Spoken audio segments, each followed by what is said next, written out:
कौन है बाहर? आओ देखते हैं। हाँ भाई अल्लाह के नाम पे मेरी कुछ मदद कर दो। अच्छे खासे हो, जाके कहीं मजदूरी कर लोगे तो तुम 300-400 रुपए कमा लोगे। जाओ यहाँ से। दरवाजा खोलो। पापा दरवाजे पे ऐसा लग रहा है जैसे कोई भीख मांगने वाली है। मैं देख के आता हूँ।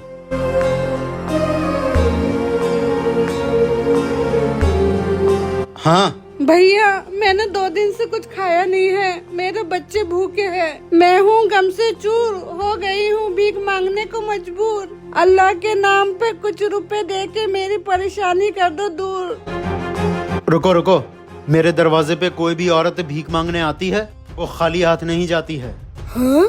जब कोई लड़का भीख मांगने आता है तो पापा उसे भीख नहीं देते हैं, बातें सुनाते हैं। जब कोई लड़की भीख मांगने आती है तो पापा फौरन दे देते हैं। माँ तुम इस दुनिया से चली गई और पापा लड़कियों के साथ डिचकाऊ कर रहे हैं। ये लो।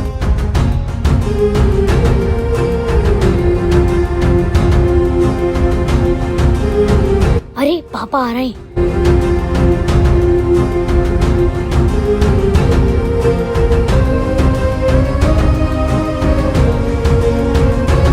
रुको रुको, क्या बात?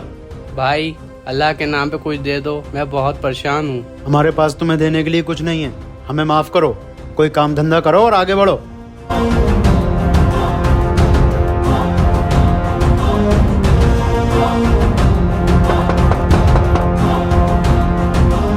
हाँ अल्लाह के लिए मेरी मदद कर दीजिए, मैं बहुत दुखी आ रही हूँ, बहुत गम की मारी हूँ। ये लो।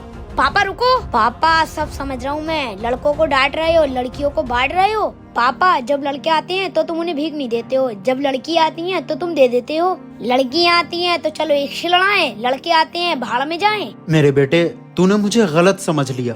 माना मैं लड़कों को भीख नहीं देता हूँ और लड़कियों को देता हूँ। उसकी वजह ये है कि अगर मैं लड़कों को भीख नहीं दूंगा तो वो कोई काम धंधा कर लेंगे या कहीं से अपना कोई इंतजाम कर लेंगे, लेकिन अगर लड़कियों को भीख नहीं दूंगा तो ये बेचारी कहाँ जाएंगी? अगर ये भीख मांगने वाली लड़कियाँ किसी गलत इंसान के पास चली गईं तो वो कुछ रुपए के लालच में इनका दिमाग भटका सकता है, इनके साथ कुछ गलत कर सकता है। और ये लड़कियाँ ही पैसे की लालच में कोई गलत रास्ता ना चुन लें, इसलिए मैं कभी भी लड़कियों को पैसे देने से मना नहीं करता। बेटे हमेशा याद रख कि अगर लड़कों को भीख नहीं दी तो कोई बात नहीं, लेकिन अगर लड़कियों को भीख नहीं दी और उसने पैसे के लिए कोई गलत रास्ता चुन लिया तो 1-2 लोगों की जिंदगी बर्बाद नहीं होती, पूरी नस्ल बर्बाद हो जाती है। पापा मुझे माफ कर दो, मैंने तुम्हें गलत समझा।